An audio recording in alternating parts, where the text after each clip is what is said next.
right, let's say this is possible. Let's say this is, this is feasible. How would I hide the world? Let's say I discovered it, because, we didn't build it. It was built by, someone or some group a lot more advanced than us, obviously. What do you mean? How would you hide the world? What does that mean? Let's say you went out. Let's say this thing was as old, very, very old, and other civilizations have lived in it, but you wouldn't be able to even detect it until you had advanced enough technology, most notably the internal combustion engine. And that wasn't even invented until, 1900? So 1900 rolls around, then you can start creating aircraft, gasoline-powered aircraft, and then you could start looking for this thing. So the thing I like to tell people is, look, let's say you were the king of France in 1600, and you had a map showing what the world really looked like. What good would it do? You've got wooden ships and horses. You're not going to be able to do anything. Even if you could get into Antarctica, which is an extremely unusual continent, there's no animal life, no plant life. It's the sheer wall of ice that goes up 200 feet from the shoreline. Plus, they do have penguins there, right? The what? Well, at the beach, penguins. Sure. At the beach, there's penguins, but that's about it. And inland, there's nothing. The place just screams go away. So let's say you did know about this. You didn't, until you had internal combustion engines, you're not even going to come close to figuring out for sure where we are. And so that's when they took Admiral Byrd, the world's greatest modern explorer and the United States' youngest admiral of all time. They put him in a plane and basically had him flying around Antarctica from 1928 all the way up until 1956, looking for the edge, the boundaries. I don't like to say edge because people say, well, if it's an edge, you'll fall off. The boundaries of this world, the fence line, the gun line. Well, now that's an assumption that's what he was looking for, right? Because it is an assumption. But what happened after the last mission? It was everything pointed. Let's put it this way. Yes, the clues that I made connected dots. That's all. I like connecting dots and making leaps of faith if I can. But what happened after his last mission, which was in 1955, 1956, which was Operation Deep Freeze? Once he got done with that mission, the world changed.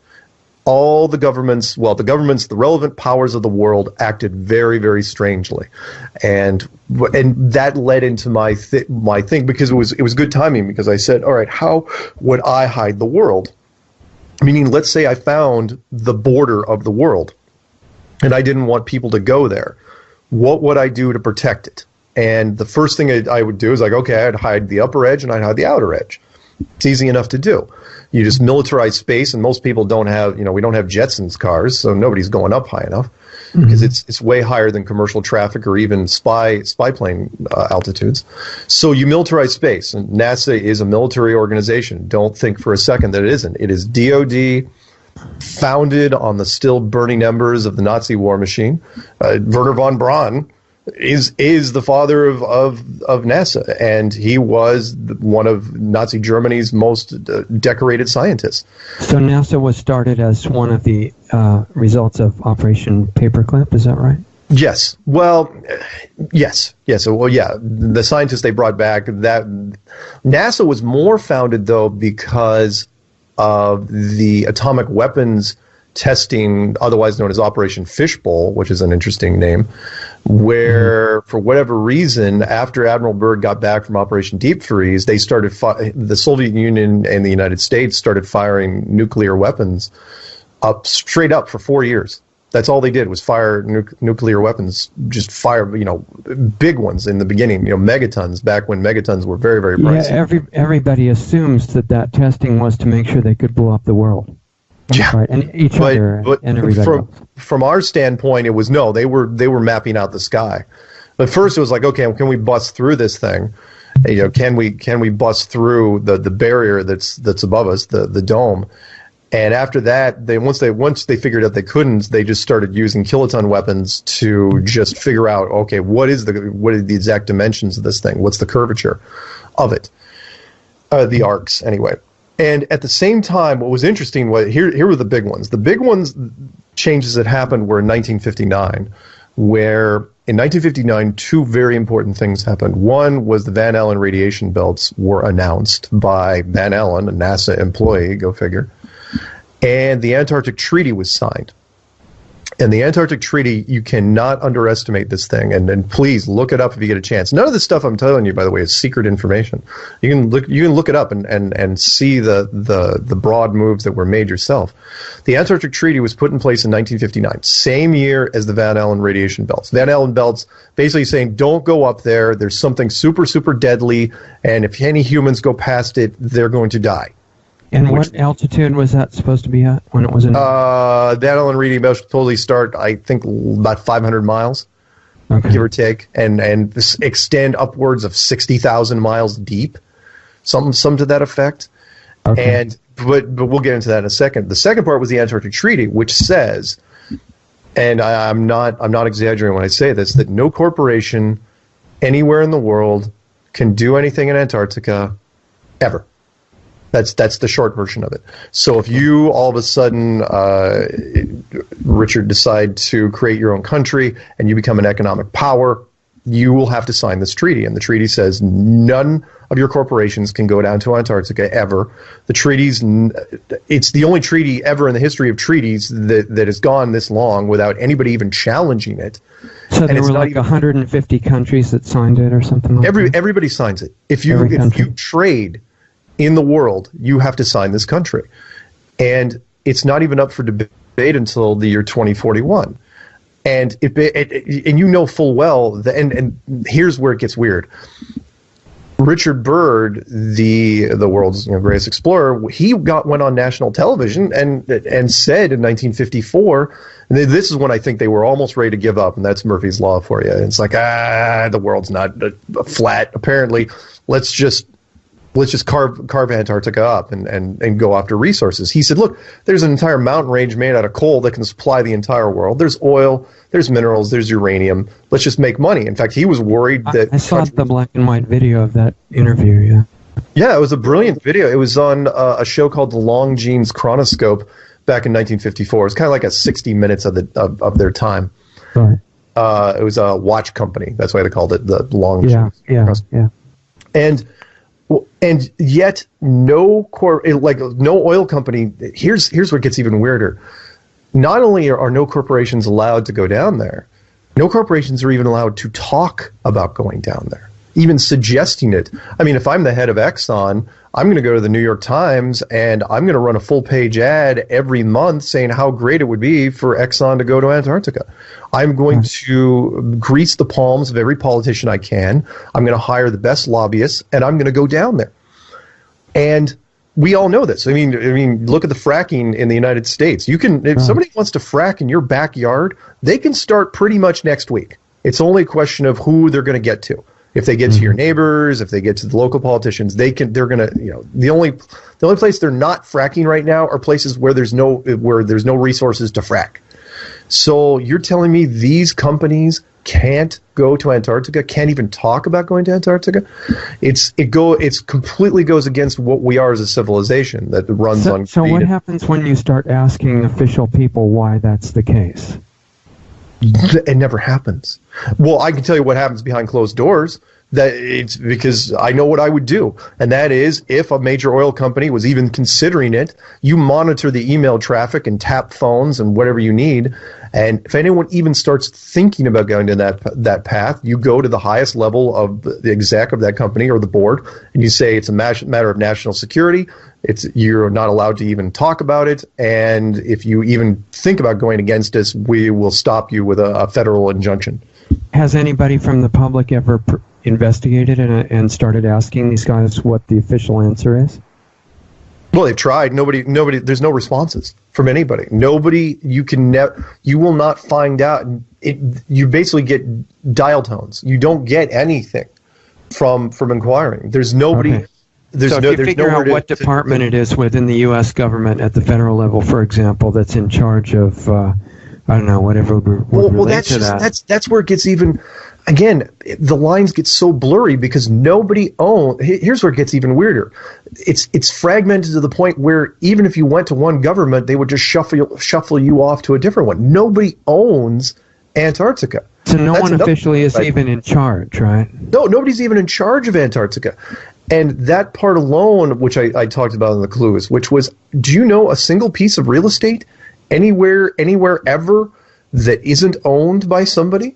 You know, they're all owned. They're all owned. If it's not owned by... If you look at the middle of the wilderness in the U.S., it's either owned, supposedly, even if it's illegally, it's owned by the government. Exactly. Or it's owned by the state, or it's owned by some rancher or something. Exactly. It's either private or state or federal. Somebody owns whatever it is. But when it comes to Antarctica, nobody owns anything. So is this treaty something that can be looked at? Sure, you can look it up. It's right there online. Under the jurisdiction of the UN or something like that, or is it supposedly just they all spontaneously just signed it? Exactly. That's what it is. No, it's not UN sanctioned or anything like that. Now, of course, there's other secondary environmental treaties which have been put in place after the fact. But in '59, why in the world would, especially when there's countries that are rebuilding from World War II, like the Soviet Union?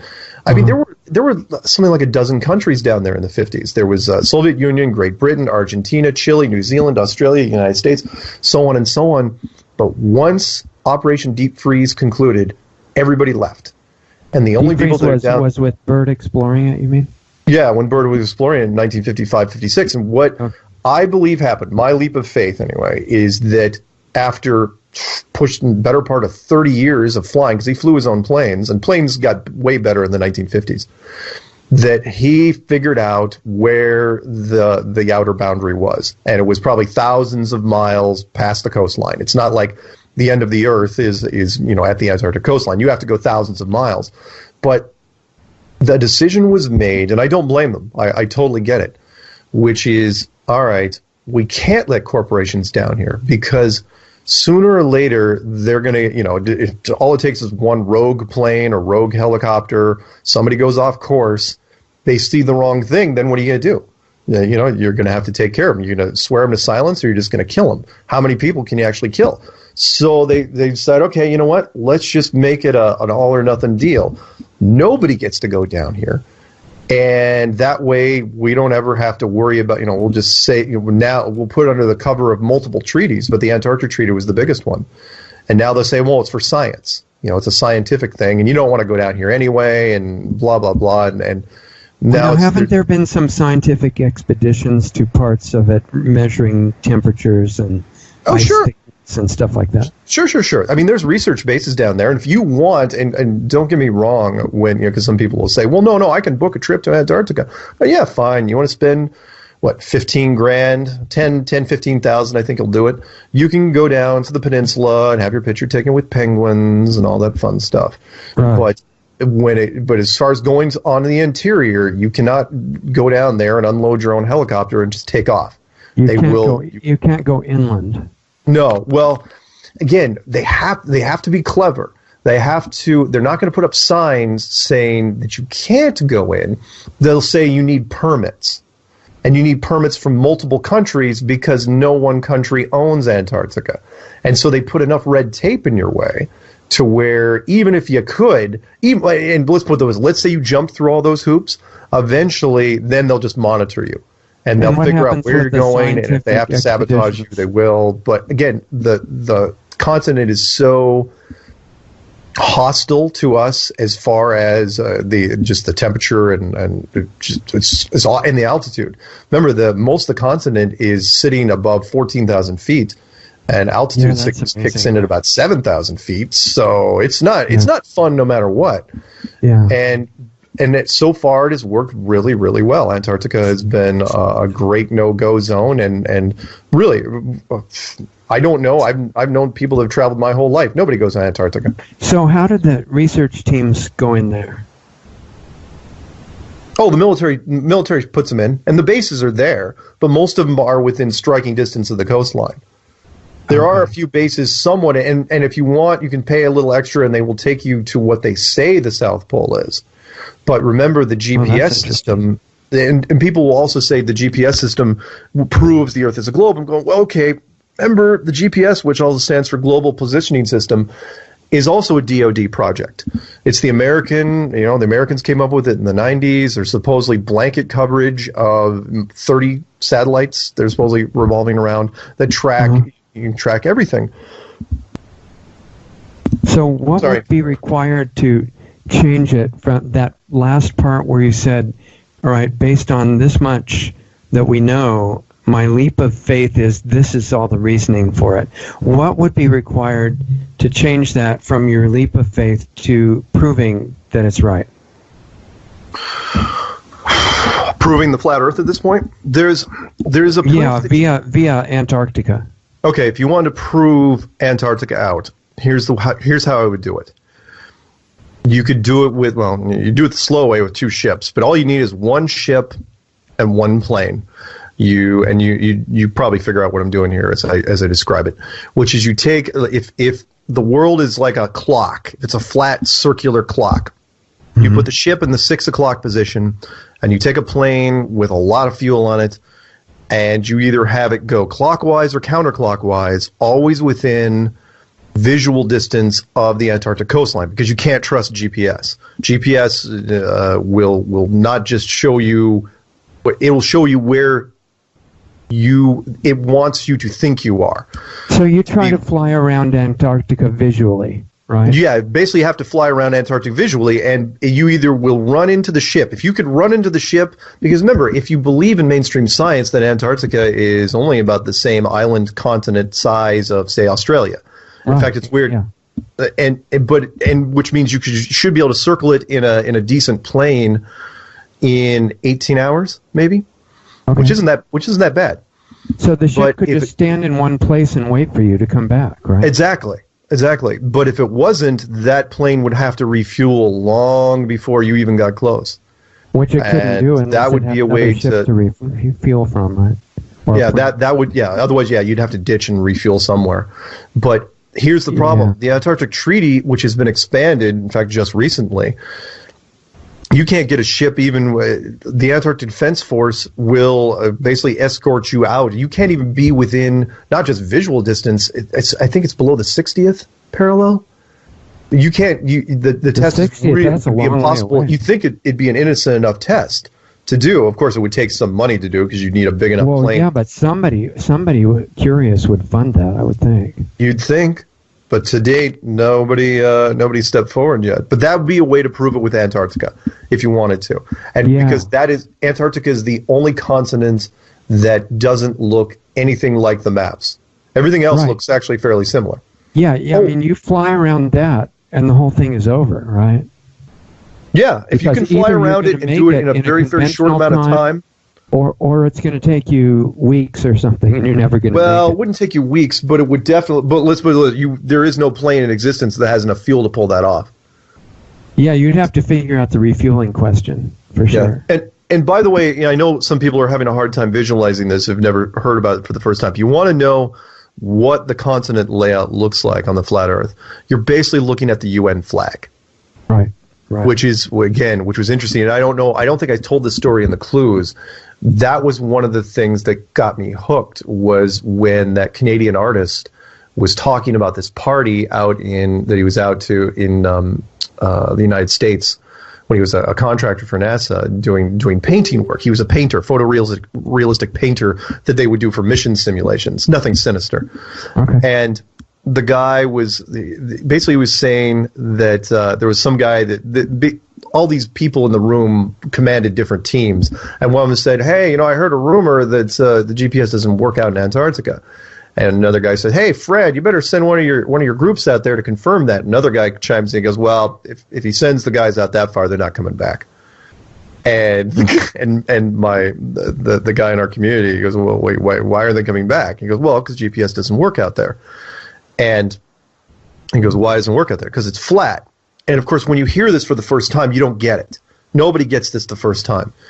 And the guy then took a piece of chalk and he started drawing this big on the cement floor below these guys what the world looked like.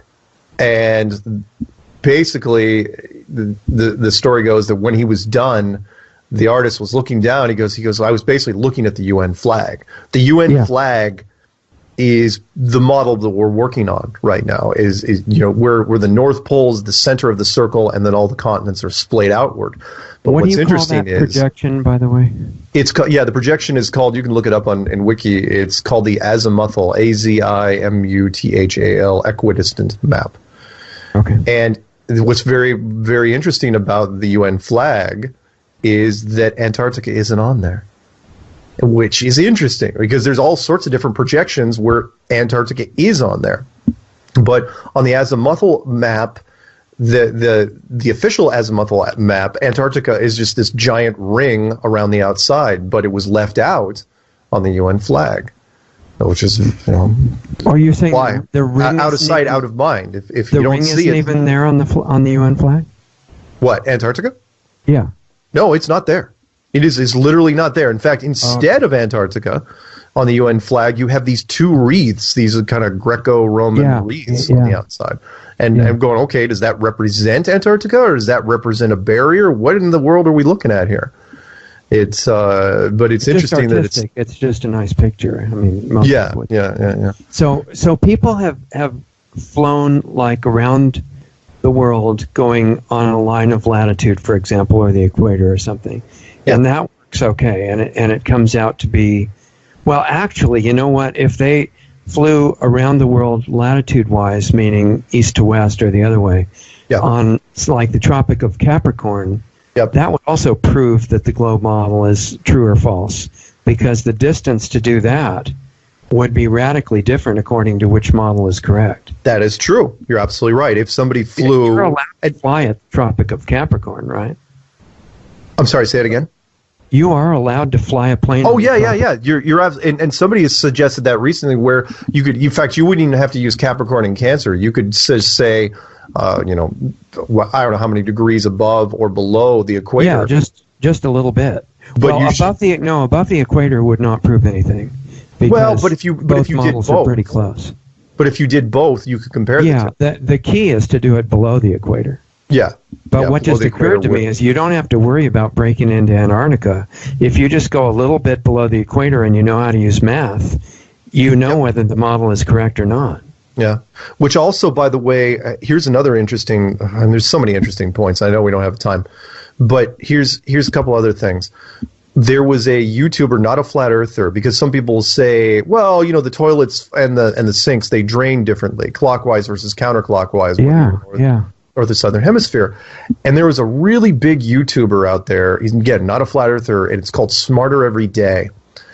And he wanted to prove it. He called it the swirling toilet experiment or something to that effect, but he didn't use toilets.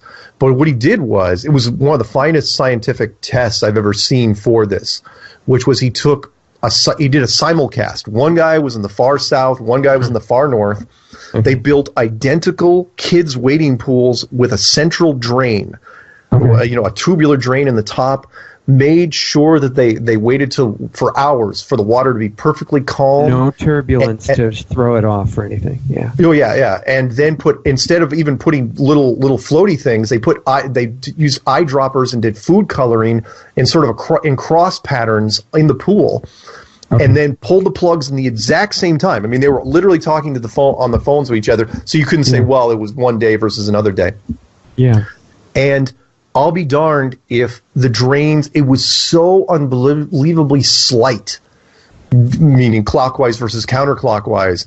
The guy, and he's not necessarily a debunker, this guy. He said, look, I don't know what whatever you're seeing as far as toilets flushing and drains, it's got to be the direction of the flow itself, meaning how the water is going into the bowl or the sink, because we cannot detect. I mean, it's so minute that it's just not there. So are they saying it did not spiral? It just went straight toward the center, or what? Well, no, it spiraled, but it took almost forever. It was so gradual that it didn't mimic at all what they were expecting. They were expecting, obvious swirl patterns, right, and it didn't happen. And yet did they we go are in taught opposite directions. Yeah, it was in opposite directions, but it wasn't enough to be conclusive. It really surprised him. It wasn't enough to definitely, let's put it this way, wasn't enough to affect anything else that he could think of. And let me segue that into, because I know there's so much I could cover. I could talk about this for weeks. Which is the some of the subject matter experts. I got to get into this because this wasn't in the clues, which was when I put these clues out, not only did I not have scientists coming against me, but I had subject matter experts that were giving me testimonials in favor of flat Earth, meaning guys that were in the military from all branches, Army, Navy, Air Force, Marines, Merchant Marines, structural engineers, air traffic controllers, pilots, all sorts of different pilots. But what was interesting to me were the guys that fired weapons, meaning the guys, not just I had a Marine sniper that wrote and said, look, because we've all heard that, for example, because your people will think about this, will say, well, no, a sniper has to account for the spinning of the Earth when they take a shot, otherwise known as the Coriolis effect. And the Marine sniper said, no, it's not even in the manual. We don't. He goes, I've taught sniper school for 3 years. We don't think of it, and that's just a mile. I've talked to tank commanders, artillery guys. One of my favorite was the missile commander from the United States Navy. He was a Sea Sparrow missile instructor for 10 years. And he goes, look, the firing solution, he goes, not only he killed two birds with one stone here.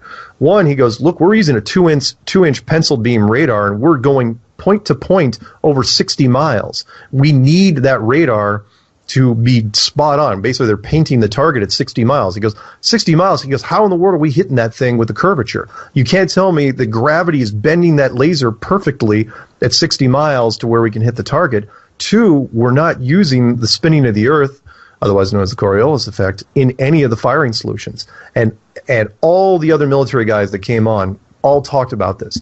They said the spinning of the Earth, we've all heard of it, but it's never, ever used in our 9-to-5 jobs. Meaning, think about it, if you're an artillery guy shooting a cannon, think of how many more you've seen war movies, how many more calculations you would have to do, because not only do you have to come up with windage and elevation, but now you've also got to figure out, if you're shooting 30 miles with a cannon, you've got to figure out, okay, which way are we facing, north, south, east, west? That has a bearing on it, and what part of the globe you're on would also have a bearing on your firing solution, because again, I know I'm kind of go off on tangents, but if the Earth, if you believe in mainstream science, the Earth is spinning at 1,000 miles an hour at the equator, but it's also spinning at 0 miles an hour at the North Pole. At the poles, right? And which means if you it gets faster as you're moving south.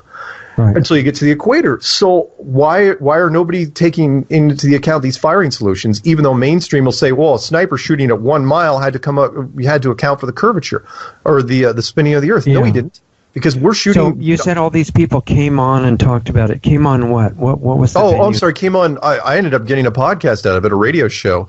Okay. Somebody heard me doing an interview for another station, and they said, hey, how would you like to have your own show? And I go, okay, fine. I'm just going to talk about flat Earth every week. And I just finished my 94th episode. Okay. And all these guys kept saying the same thing, which was we all heard about the Coriolis effect and the curvature, but we never use it. The planar surveyor, most people don't know there's two types of surveyors in the world. There's not, but 99% of them, or 95, 96, are planar surveyors. Literally, they treat the world literally. You can look up in the manual, like you treat every project that like the world is perfectly flat. And this one surveyor, he'd been doing it for 30 years, and he goes, you know what? Even by accident, some surveyor, because he was working on big projects, 10, 20 miles square, somebody has to take into account the curvature of the Earth. You can't tell me that north, south, east, or west, the projects that butt up against mine, somebody's going to be out of alignment because they didn't take into account the curvature of the Earth. But they don't. They're all told, just don't worry about it. Don't worry about the curvature. Basically, square properties don't fit on a curve. On a ball. It's like covering a basketball with wheat thins. Eventually, you're going to run into gaps. It's going to happen. Yeah. And with the calculations for shooting a rifle or a missile or something, it seems to me, if the globe model is correct, then if you're shooting directly east or west, then there's nothing to worry about. But if you're shooting north or south or any variable... northwest, southeast. Oh, yeah, you'd have to take that into account. You'd have to shoot directly east or west not to care about that. Yeah, and it never ever happens. I mean, look, I shoot. I can tell you right now. And granted, the rifles I have don't reach out a mile, but scopes. I don't care what scope you're using. They only have two settings on it. One's for windage, one's for elevation. That's all anyone cares about. Tell people what windage is. Oh, windage. The wind's blowing in a certain direction over a distance. That wind is going to affect the bullet. It's going to blow it kind of like a car on a highway. Yeah, it's going to like end up 10 feet to the left because the wind is blowing from your right. Exactly. Basically, you don't ever want to shoot in high winds if you can help it, because it'd be like it's going to blow it. Yeah, it's going to blow it off course. Right. Here's another thing. We all know that water, it reacts very quickly to momentum changes. You know, you're driving, you have a cup of coffee in your hand, you don't want to make a sharp left-hand or turn because your coffee's going to spill. Right. So how is it that the water on our world, let's say it is a globe, how the water is uniformly holding on to the globe even though it's spinning like a merry-go-round at the center at 1,000 miles an hour? You say, well, 1,000 miles an hour, yeah, but it's taking 24 hours. I'm going, I don't care. It's a lot of water. You can't tell me that centrifugal force is being completely nullified by gravity. You can't tell me that. I'm not saying that is what you're being told, though. Yeah. Oh yeah, that's exactly what we're being told. I'm because when there's no wind, even though you're spinning at 1,000 miles an hour, the water doesn't show it. No, the water doesn't show any bulges. And I know science is going to say, well, no, there's like a 500-mile bulge of water at the equator. I'm going, really? 500 miles or 500 feet or whatever it is? There's nothing there. And not only that, you're telling me the water is completely uniform at the north and south poles. There should be bald spots. I'm not saying the water is going to be spiraling around us like Saturn's rings, but it's certainly not going to be completely perfectly uniform. Yeah, if you're moving, well, now there's another issue here too, because if you're moving at 1,000 miles an hour in one steady direction with your coffee cup full, and you don't change speed, it's not going to spill. Right. It's acceleration and deceleration that make it turbulent. Oh, no, you're absolutely right. But the water, my point was that water is susceptible to motion. Meaning, right, but how susceptible is it to steady, unchanging speed? That's what I'm asking. No, it's still going to be affected because remember, use the merry-go-round observation, which is I got to hang up on that for now. It's the merry-go-round observation, which is even if the merry-go-round is unchanging in its speed, the water is still going to be pulled towards the edge of the merry-go-round because that's where the because it's not moving in a straight line. In other words, yeah. There's an angular momentum involved. Exactly. So the water you cannot the water.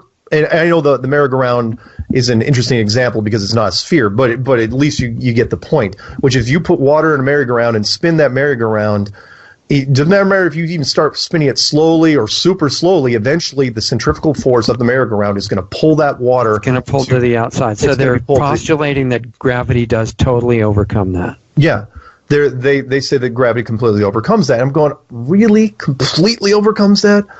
It's a stretch. It really, I'm sorry. You can't tell me that if gravity didn't overcome it, any spinning planet would lose all its water really very quickly. Right. Yeah.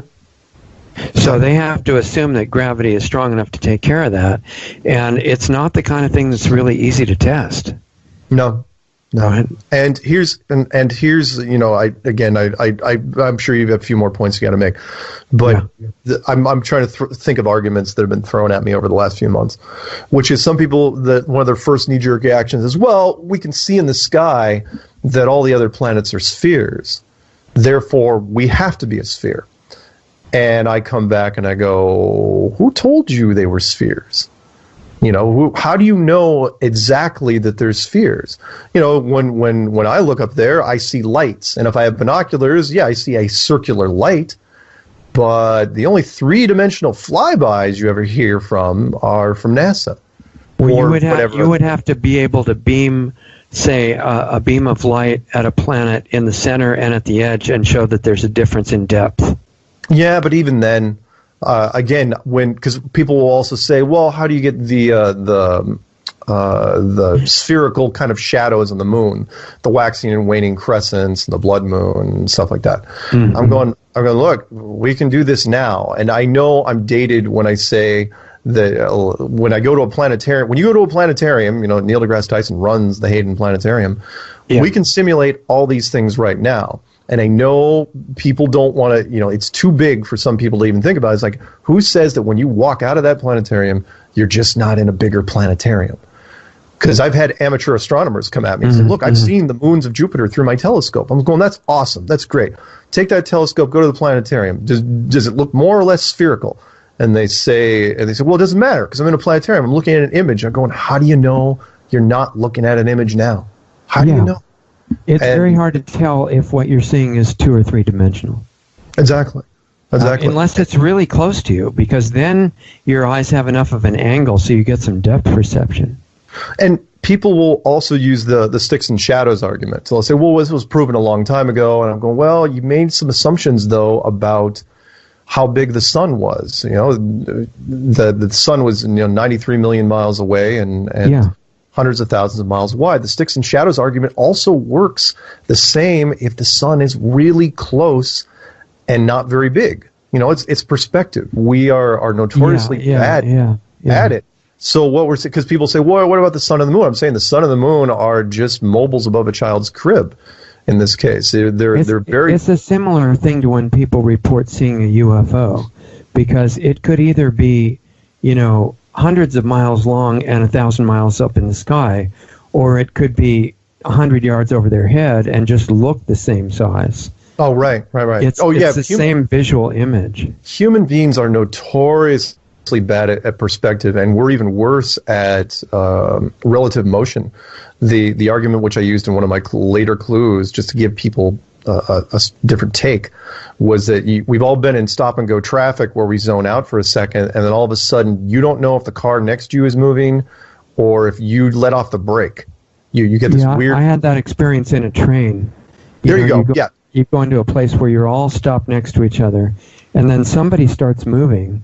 Yep. And you really cannot tell whether it's you or the train next to you. No, you don't know. And we're genetically disposed to that, meaning it seems like we were kind of built to be deceived in this way, because there was a university study where they put people in fake, wooden cars, and sometimes they would move the car and sometimes they would move the wall in front of them.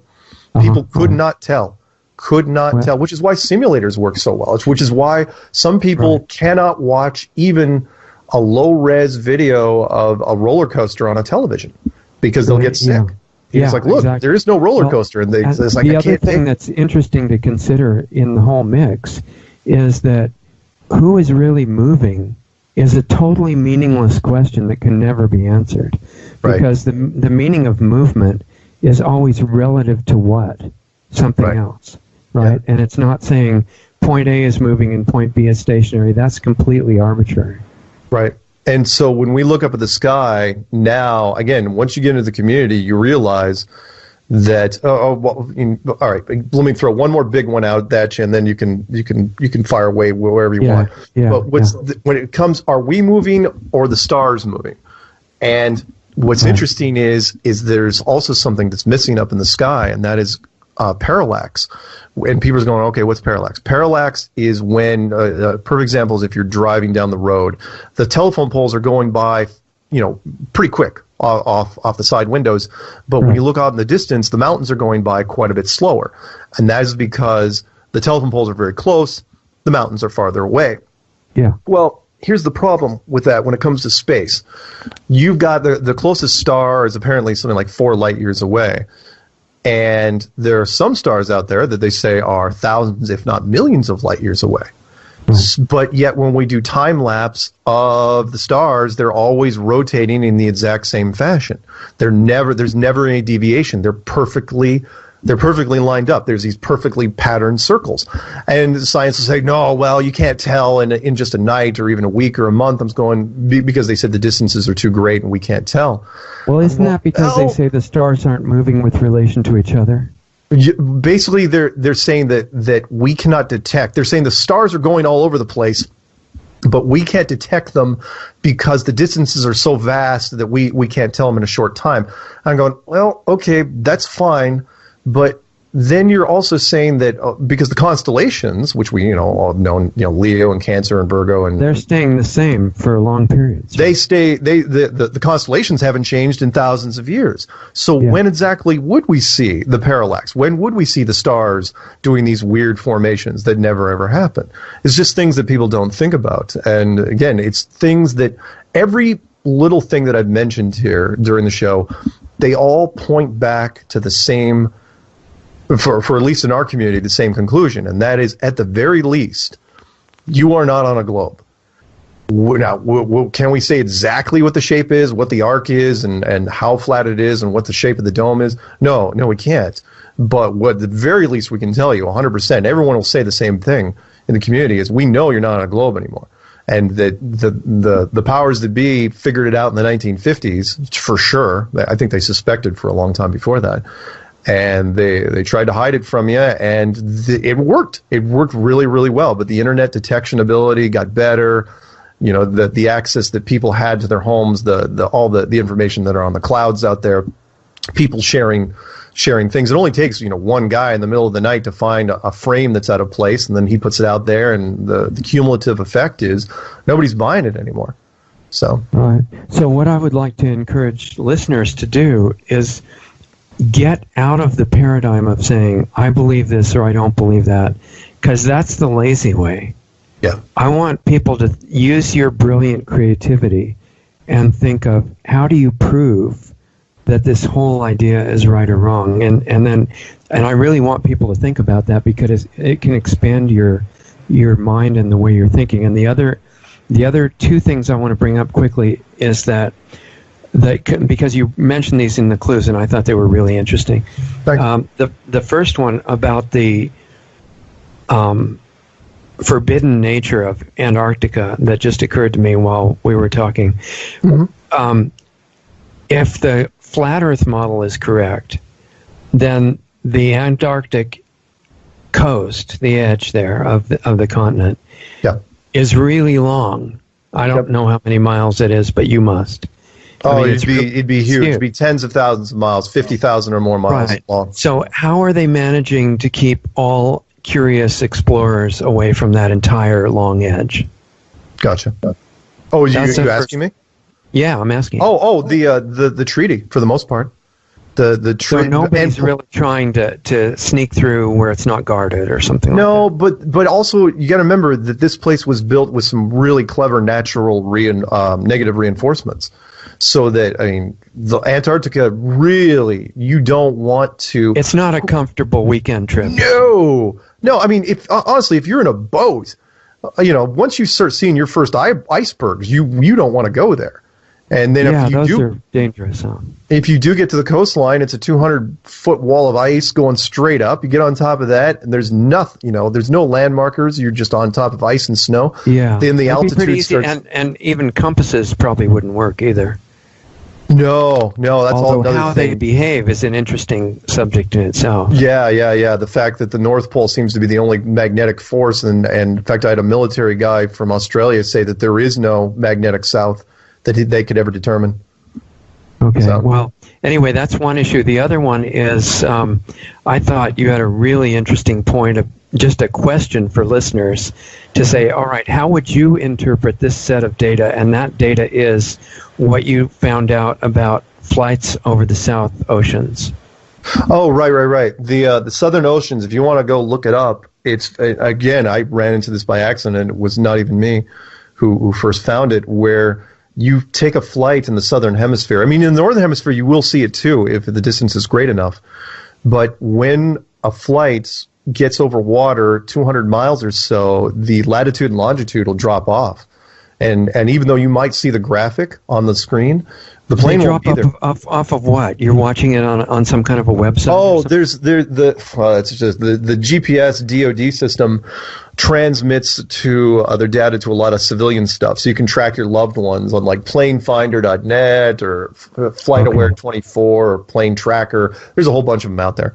So you're supposed to be able to see where the plane is at any given time with any commercial flights, right? Exactly. You should be able to see it no matter where it is, because remember, the GPS system is a global blanket coverage. Yeah, and there's satellites. The plane should never, ever drop off. But yet, in the southern hemisphere, if you're looking at it, I know they've been updated over the last couple of years, and it's gotten better, but it doesn't matter. They still can't lie about the latitude and longitude. You look at those oceans, the southern Atlantic, the southern Pacific, and the Indian Ocean, and they're pretty much empty. There's even though we know there's supposedly planes over it. So why are the planes not being tracked? They don't show it in the south, but they do show it in the north, is what you're saying. Well, most of the planes in the north you will see, with the exception of planes that are flying between islands where the land radar can't track them anymore. Basically, I'm saying that there is no GPS system. The GPS system is the old Loran system, ground-based high-intensity radar, but even that has limits, which seems to be only about 200 miles if you don't have a repeater somewhere. I thought it was all satellites. Satellites? Yeah, you mean the old Loran system? GPS. Oh, GPS is supposed to be satellites. That's what I'm saying is that there is no blanket coverage for two reasons. One, because the planes they don't want to show the routes, because the routes would absolutely not make sense on a globe model. The routes that they take, and again, look at all the weird connections that happen if you book flights from somewhere in Africa to somewhere in South America to somewhere in Australia. But the second part of that, which I didn't really include in the clues, was that, again, that's what we've been jumping on for the last year, which is people are coming back and say, wait a minute, how do we know there's satellites at all down there? How do we know that everything isn't cable and ground based and it's just towers repeating each other? How do you know there's satellites at all? Southern hemisphere, you mean, right? I'm sorry, what? In the southern hemisphere or everywhere? Everywhere, meaning the Loran system only works if you have places you can put towers. In the northern hemisphere, the islands, everything's packed in closer. In fact, most of the population is in the northern hemisphere. But when you get to the outer ring, there's huge chunks of ocean that have nothing in them. And, rather than spend the money on ships and using them, use military ships as repeaters, they decide, let's just take the planes and remove all the data and put them into approximated mode. It's brilliant. It's a good plan, and it worked for a long time, but not anymore. So I'm trying to separate observation from interpreting theory. Sure. And because observation is just anybody can verify it. And the observation that you're making about the southern hemisphere flights is, number one, during a flight across the South Atlantic or South Pacific, there's virtually no GPS data given for those flights. Is that right? Exactly. There is almost none. The latitude and longitude will change from numbers to basically a question mark. In fact, that's interesting. Okay. They would say approximated or estimated, because what they really mean is we have no idea where that plane is. And if it was a satellite system, that would not be the case. No, right? The satellite system, the GPS system, it stands for Global Positioning System. It doesn't stand for Partial Positioning System or, Northern Hemisphere. It's the satellites are supposedly everywhere. There should be no dead spots. Okay. And we see dead spots all over the place, especially in those big oceans in the south, and that should not be. The satellite's easy. The satellite doesn't make any difference where you are. Right. It doesn't matter if there's no islands there or not, and yet that's not the case. There's two possible interpretations of why there's no GPS in the southern hemisphere. One is that, as you mentioned, there's a possibility that it's really not a satellite system, it's ground-based. Right. And there's not enough ground bases to make it work in the southern hemisphere, right, except on the continents. And the second one would be that if the flat Earth model is correct, the lines of longitude are too far apart. Yes. And showing GPS would show that immediately. Yeah, the routes would be so far out there. Again, you can look this up. You can try to book a flight anywhere in the Southern Hemisphere to somewhere in the Southern Hemisphere and see how many nonstop flights you can find. The routes... That's a good homework assignment for listeners, actually. Yeah, the connections will send you into places that we would never... that would double the distance. In a lot of cases. I mean, there's some places where literally, like from Africa to somewhere in Australia, it was taking with connection somewhere like 40 plus hours for someone pushing. It should be easy to go nonstop straight along a line of latitude from one to the other. Yeah, just fly a freaking 13 hours, fly it across the ocean, do it, and it never. I mean, yes, there's a couple flights that are out there that do it, and I'm not saying that the flights aren't there, but I'm saying that when you try to book those flights, if you try to follow one of those flights, you'll never be able to prove the route because the data will drop off. And that's why you're saying maybe the flight is not there. It may not. It may not be there. I mean, it may be. I mean, I know people have flown the flights. I have no doubt about that. But here's the other trick they do, which I thought was very, very interesting. They will say it's a nonstop. You'll like this. They will say it's a nonstop, but they will take you to a fuel depot anyway, because technically from the airline standpoint, I did not know this until last year, if you land to get fuel but nobody gets off or on the plane, it's not considered a stop. What? That seriously counts? And yeah, I mean, and if you're flying across those uninhabited ocean stretches that you're talking about, there isn't any place to stop anyway, so how do they do that? Well, they go slightly north and they find an island. There are fuel islands. In fact, there's like 2 or 3, and I can't remember the name of them. They're funny names, where they will actually stop. We know this because social media has changed the game, where people have tweeted. It's like, I have no idea why we stopped at this island. And they were on nonstop flights. But what should keep coming up is that it takes them twice as long as it's supposed to. Yeah, it takes them way longer than it should. Now, does that mean that there are that you can't get from somewhere in a decent amount of time? No, I'm saying that in most cases, we're still trying to figure out. We know there's some scale issues with the UN flag map. We know there's some scale issues there. We don't know when you get out to the Southern Hemisphere, the distances. There's something wrong with the map. We know this. We just can't. We're still trying to nail down exactly what it is. Yeah, that's a big point, because if somebody could make it almost in the correct time anywhere in the Southern Hemisphere, then the whole flat Earth model is in question until that's solved. Well, part of it anyway, because you got to remember, if the route, here's the thing, eventually some of these routes, and you can look on the flat Earth map, have to make these straight lines which cut across land. But even during the straight lines, there's a couple hours. It's not like the map is completely out of whack, but there's still some issues where the plane still should arrive a couple hours later, and it doesn't, which means, okay, does that mean the continent is smaller? Does that mean the ocean is smaller? We don't know. We're trying to work out the details there.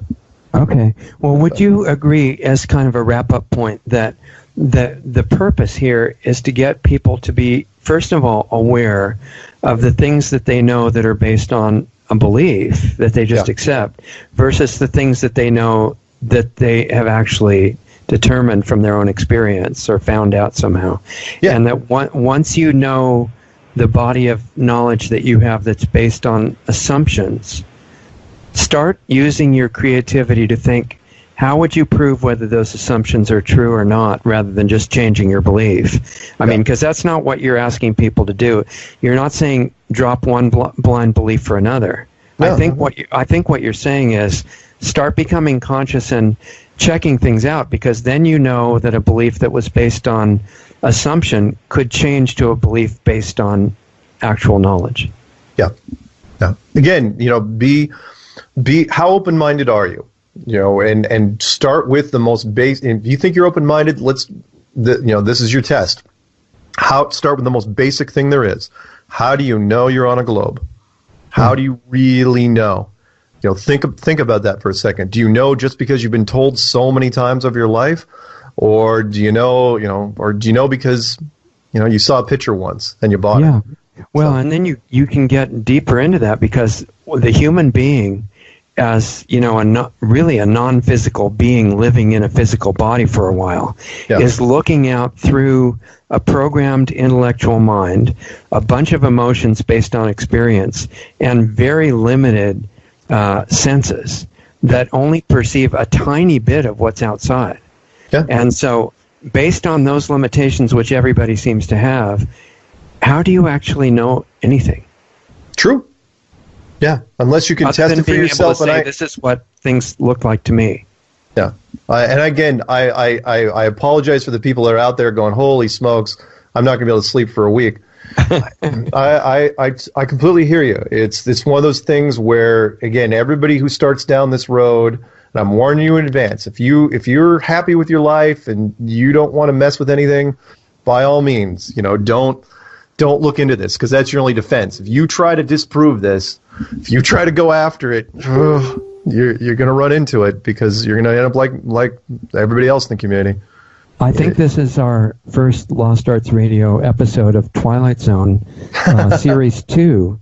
And the purpose of that series, which was great, and I thought Rod Serling did a great job, is just to get you to question it. And really, that's supposed to be both the essence of real scientific exploration plus real spiritual discovery.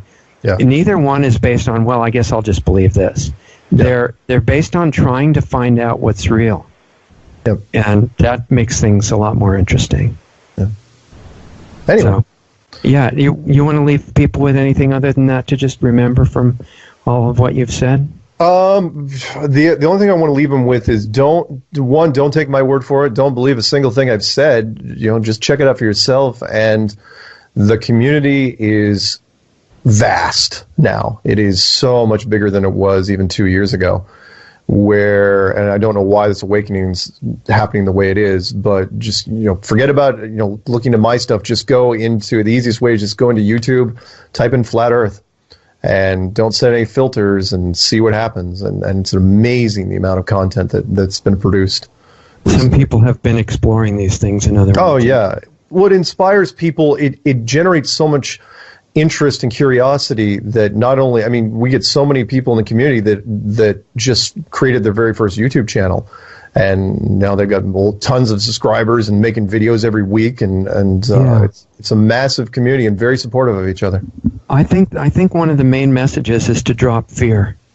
As far as I can tell, it's never helped anybody do anything. And if the Earth is a globe shape, it's going to be a globe shape even if you explore these other things. Yeah. If you look at other theories and find out they're nonsense, then the globe is still there. It's not dangerous. Yeah. It's just an exercise in stretching your mind. Yeah. So. Yeah. Again, I'm curious to see how this will progress. But if last week is any indicator, when the NBA's best point guard came out during his podcast and said, "Oh yeah, by the way, theirs is flat." So it's just bizarre the way it's... Yeah, it's also going to be interesting to see the response to that. The media has descended upon him. I can't, it's interesting. The networks have avoided it for the most part for mainstream television, but all your sports stations have covered it. So we've gotten more mainstream media exposure in the last 2 weeks than we have in the previous 2 years. Yeah, because if they all want him, admitted immediately into a psychiatric hospital, that's probably going to give more attention to your groups. Yeah, I don't think that'll happen though. He's won a championship, and that's true. He's in a good at the top of his game. So, right. All right. Well, it's been a really fun experiment with you. I hope it gets people to think. And hold on, and we'll say goodbye in the break here. Okay. Okay. There goes Mark Sargent.